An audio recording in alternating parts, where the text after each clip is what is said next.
Hello everyone, welcome to my channel. I almost went to that intro. Anyways, guys, let's go to the know how dang icon. Okay, maybe wait, let's start here. The reason why you are getting the video today, it is because yesterday, I'm filming the video the same day I returned. I had two city, I don't want to call it tour, would work. I was in Cape Town and in Pretoria. And of course, I had to edit the what was happening in court, the video that you saw yesterday, so that you have a video. For those of you who did not see what happened in court, I prepare you. Like this what happened, and as I was busy flying, I was editing. By the time I landed in Joburg, I just uploaded it. Now I can sit down and tell you my take on what transpired in the Northampton High Court yesterday. Yesterday, let's put it that way. So yeah, Mr. Mnisi, you know what, Mr. Mnisi, I understand, because the older I'm becoming, the more I'm being like, huh? I just greeted you. And the person's like, yeah, no, I responded. Oh, I did not hear you say hi back, or whatever the case is. So it looks like there's something in the air when it comes to men and aging, and our hearing, it's getting real bad. But anyways, guys, aside with all the joke, let's get to the crux of the matter. So Colonel Mangena, to me, sounded very much scared. He sounded so scared that even when Mr. Mnisi, there was a point where I was like, oh my God, Mr. Mnisi silent him. When he was actually saying that this case is borderline, but we'll get to that borderline part about my take regarding what transpired in court today. He was quite defensive, Colonel Mangena.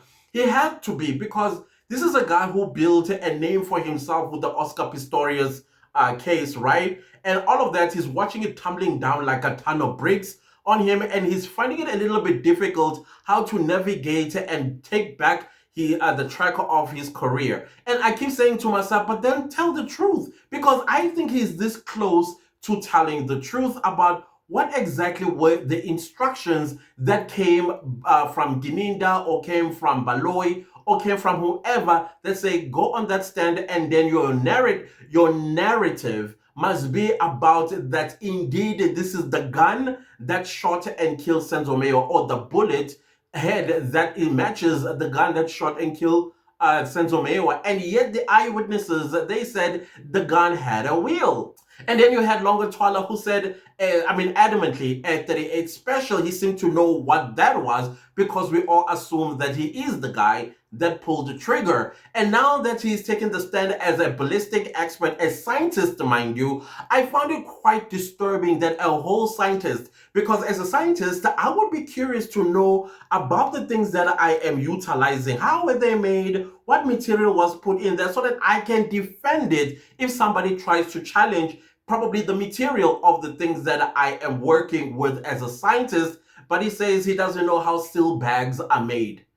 I was like, that is disappointing for a scientist to say something like that. According to me, I would have been curious, how does the seal thing, it's who invented it, and how is it that really somebody has to break it to get into the content inside? No, he doesn't care. All he cares about is that the content that is brought to him, he unseals it, and then he does a test on it. I also liked how Mr. Mnisi started him off with the seal bag. That if a seal bag comes to you tampered with or opened, because we heard before that Mr. Mangena did actually receive, I don't know, I'm just thinking, okay, these are allegations, by the way. I'm not saying it happened. Of course, everything that has been said in this case thus far is allegations, that when he received the seal bags or with the guns, they were already bust open. They were already bust open, and he says they don't receive such data when the seal bags are open, right, for them to investigate. So I was like, okay, Mr. Mnisi, I know he's gonna circle back to this, but then we want to know more about his work. And this man was just talking about how, as a scientist or as a ballistic expert, he will do the test on these bullets and the guns and get the markings and all of that stuff. And then his conclusion was that, yes, that gun as well as this bullet, they come from each other. And yet, Mr. Mnisi told him that, listen, our ballistic expert is going to take the stand and he's going to dispute those findings. He found them to be inconclusive. Couldn't have been the bullet head that came out of this gun, vice versa. And then, of course, you could hear him almost stammering. He's like, listen, I did do the test, and then I called four of my other colleagues just to give a confirmation that indeed this is the result that he came to conclude. And they also conclude the same and said it is the bullet that comes from this gun. So obviously, it sounds to me that yes, he was given the instructions that this is what your findings should find with this ballistic evidence or exhibits, whatever the case they call it. So that is why now he's also, if you're listening real close to Mr. Mangena, he wants to tell the truth. He wants to slip up, maybe even drop nuggets, because I'm starting to feel like he's dropping nuggets that indeed this is a borderline case that we are discussing. Because when Mr. Mnisi said to him, with due respect, this case is borderline case, meaning that there's 50-50 chances here. And then he's saying, no, these were his finding. And 4 of his other colleagues confirmed it. And then Mr. Mnisi was like, exactly.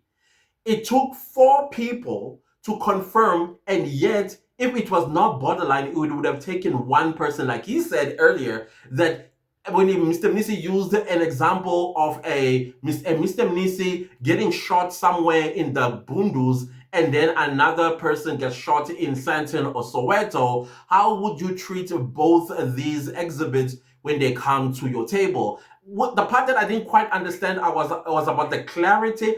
Of course, the one that's coming from the urban area is more, it's going to be clear, the exhibit, versus the one coming from the Bundus.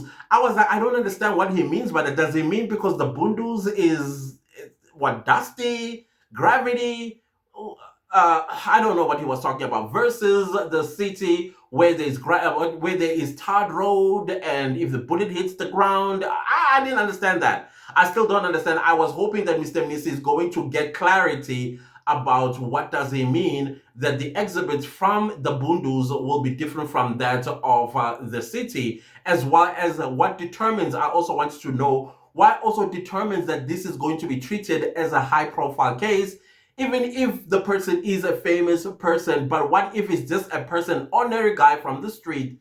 How would you then turn him into a high-profile type of situation? So basically, Mr. Mnisi, exposed how our cases are dealt with, and yet we live in an equal society, they say. Everyone is equal before the law. But no, Mr. Mangena was like, nah, it doesn't work like that. It doesn't work. Things are going to be treated differently depending where they come from, and also depending on the exhibits. So, of course, again, I will still go to what I already learned about our South African police service. Inept.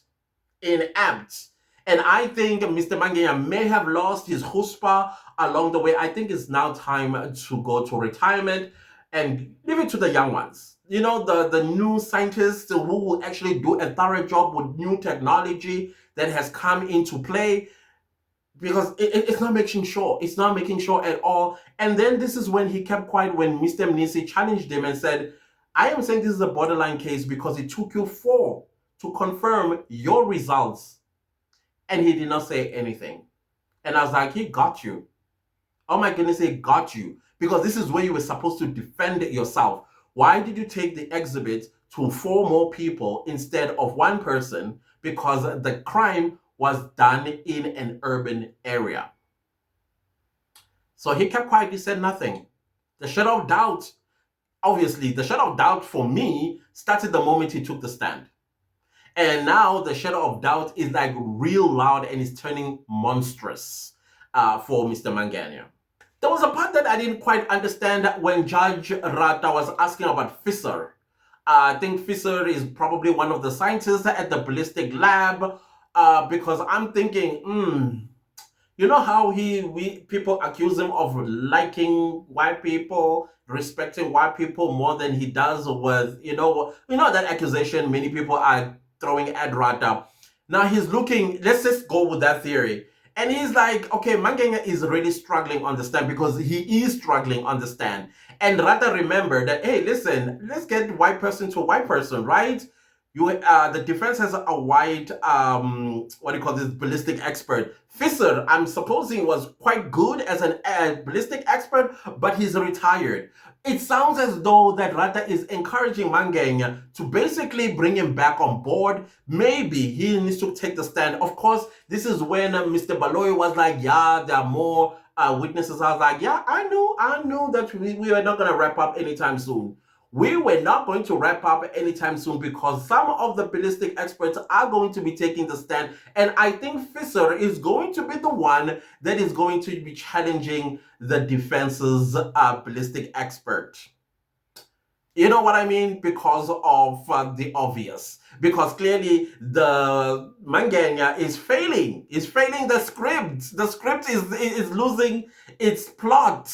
And they need to bring it back so that Mr. Baloy does win this case. And then the 5 men that stand accused of killing Senzo, they actually get locked up and the key thrown away for life. But it is what I am observing. That's what I picked up when I heard Mr. Fisher being the case in point here. And did you hear Rata's voice go dim when he heard that he actually retired? And I was thinking, he's thinking, how do we get him back? How do we get him back so that he can counter or rebut the defense's ballistic expert? I found that to be very interesting for me. I was like, okay, bring him on. I mean, what do you call this? You are going to have 4 people or 5 or 6 people against one person. Simply because we already have been accustomed with Rata that he likes to twist things. So now if you're going to have 4 or 5 or 6 ballistic experts saying the same thing, I mean, come on, when you do the whole scaling thing, the one only, you disregard that. You go with the 5 or 6 people, the majority rule type of situation. So I think that is why he asked what he asked. I don't know. We'll see as time is going to tell. So basically, what I picked up today, guys, is that Mr. Mangena, at some point, he is going to break. There was a time where he was almost losing his temper, and Rata was coming to his rescue because he was saying that, oh no, Mr. Nisi is pushing. Mr. Nisi pushes buttons in the most smart way I have ever seen. Very slick, I must say. If you are not paying attention, you are going to slip up because Mangena has been slipping up quite a few times. Even the evidence where he told Mr. Ramusipili that he found 7 markings. No, he found 5 markings. Under Ramusipili's cross-examination, he said he found 2. If I listened properly the day before yesterday, I heard him start with 2, then he went to 5, then he went to 7 markings. So there was nothing short there. And I think it's all coming from his affidavit. His affidavit is the one that tells the truth. And Mangena, now that he's taking the stand, he kind of like tweaking things that were in his initial statement, as also his lead when he was being led by the state in submitting his evidence. I think he's forgetting, and probably now, I mean, he's given an opportunity because the court did adjourn early simply because Mr. Nisi wanted Colonel Mangena to basically plot the bullet. I mean, we can't see the exhibits, of course, so I can't necessarily say what exactly Mr. Nisi wants, but I think it has everything to do with the exhibit so that he can mark these markings, whatever they are called in scientific word, and so that he can like take it slow as Mr. Nisi directed him. Take us slowly, step by step, how you came to this conclusion. So he's given the entire weekend to go and plot in a bigger or magnified exhibit so that he can catch him on it.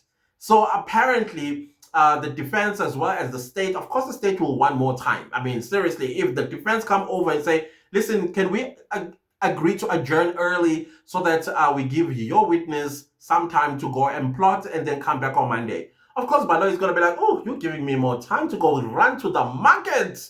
I need some recipes. that was my thought. But anyways, you could also tell with Rata's voice that he was relieved when they asked for the early adjournment. I'm not quite sure what the relief was about. Maybe he's just tired and he wants to go sleep. I mean, he's an old man after all. Or he is just going to be part of the caucus. I don't know. Add his own 2 cents on when you come back on Monday, this is the route that we are going to take. And these are the things that you are going to say. But again, there was a caution that Mr. Mnisi gave to the state for the early adjournment. And he said that you need to be careful. This is the second time Mr. Mnisi is giving the state a warning. Remember the first time when they wanted to call Colonel Steyn, he said, I don't think this is a good idea for the state, but they brought him anyway. Now he's warning them again because I think he has an ace up his sleeve when it comes to why he wants this exhibit to be beamed in a bigger and a proper and comprehensive way so that he can show Mangena that you are fabricating this exhibit and you are pinning it on the men that are accused of killing Senzo Meyiwa on the 26th of October 2014. So there's a lot of reading between the lines with this type of cross-examination from Nisi. I think as well, personally, he was also demonstrating his intellect or intellectual capacity at this point. Like, he was like, I don't know, and you know what is? This is also Jacob Zuma's middle name. Basically, it's somebody that punches you real painfully, but they got this big smile on their faces, and you're like, are you? But you are confused by the smile. I'm one of those people. I'm not a person who gets angry very quickly. It takes a long time for me to get angry. But when I do get to that point, I am like basically, and I get satisfied when you are confused, but I know I am basically hitting at you. Anyways, that is what I am noticing with Advocate Timnisi. He ugehlaihlekisa. So that's what I'm picking up. And I think Mr. Mangena is feeling really, really pressurized and uncomfortable. I think now he's ready for Mr. Mshololo or just get over and done with this. But unfortunately, his reputation is being destroyed by himself. Himself. I also saw somebody in the comment section, I think it was Dikeledi, who says, God is now in control of this case. And I was saying something like that to somebody who was sitting next to me in the plane, was looking at my phone, like, I was like, is that the Senso Me? I'm like, yeah, I'm editing that. Why are you editing that? Are you working for the court? I said, no, I'm a YouTuber that do commentary on this case.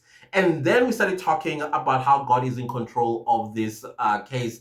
And that is why, because themselves as well, when they watch it, they feel like the state witnesses are fumbling. As a matter of fact, they are telling the truth without noticing that they are telling the truth on the stand. And then just day before yesterday, I sit down and I pray with some people. And then in my prayer, eventually somebody came up to me and said, but Clantus, why are you always praying for Senzo Meyiwa? I'm like, listen, this could happen to this could happen to any of us. This could happen to any of us. And I want a precedent to be set so that something like this never happens again. When the police are going to investigate a high profile case, they must do a thorough job so that we don't spend another 10 years while we are looking for the people, yet the people that killed him, or one of them that killed him, were in the house with him. So that is why I pray. I make sure every single day that Senzo Meyiwa is in my prayers, in my thoughts when I'm meditating, as well when I'm just sitting by myself, just thinking, because again, this could have happened to any of us. Any of us. And if it had happened to any of us, you would like to know that somewhere out there are people who care, people that actually have me in my thoughts, have me in their thoughts, so that I get justice that I deserve. And that's what I think most of us as the clan, that's exactly what we are doing. Because I do see a lot of people in the comment section say, I do pray for Senzo Meyiwa. I do pray for his spirit. I pray for his family. I pray for justice. That's what people are praying on a daily basis for this case. And I remember the other person was like, but I'm not going to say, I am part of a group of people somewhere in my community where we gather and then we do prayer. Just praying for South Africa, praying for everything that is happening in this country. That's why I'm so passionate about South Africa. And the other person's like, some people, they will say, I will pray for you, and they actually do not pray. And I'm like, I don't know. I'm not them. I'm not going to speak on their behalf. But me, when I say I'm going to do something, I'm going to do it. So this is where we're at, guys. God is in control, and God will see through that justice is served to Senzo Mewa and his family. And of course, at least some of us will also get some sleep, knowing that now something like this will never happen in our society. Hopefully. Hopefully. Anyways, guys, those are my thoughts about what transpired in court. Of course, it's not much to say because, once again, it was on a technical side of many things, but I just picked up what I picked up, particularly what I picked up in the spirit of Mangena. Mangena is scared. You can sense the spirit of fear in him, and also I think he's fearing for his career. He's fearing for the legacy that he's built for himself, that it's not going through the window because of this case. And I'm like, bro, just tell the truth. Just say it. And it's not going to be, at least redeem yourself that way. Redeem yourself by saying, listen, I'm out of here. And this is the truth. And then let's go, guys. Let's go. That's all I'm saying. Because we're still going to be having more and more and more witnesses coming on the stand. This is very interesting. Other than that, guys, that is all that I wanted to say in this video. I need to go sleep. Every time when I fly, I feel like I was the one that was carrying the aeroplane. It's that my shoulders are like heavy and I feel very heavy myself. Let's see each other in my next video, guys. Thank you so much for the super thanks, guys. I do see them. Again, my comment section is problematic. I can click on some comments, but on some, the most I can. So I'm not ignoring you guys. I have a problem with my comment section, and I've been complaining to YouTube for the longest time. And I don't know. They said they also don't know what the issue is, but it is what it is. Maybe I think it's crashed because I get lots of messages. I don't know. Anyways, guys, let's see each other in my next video. Thank you so much. Much love from me. Goodbye.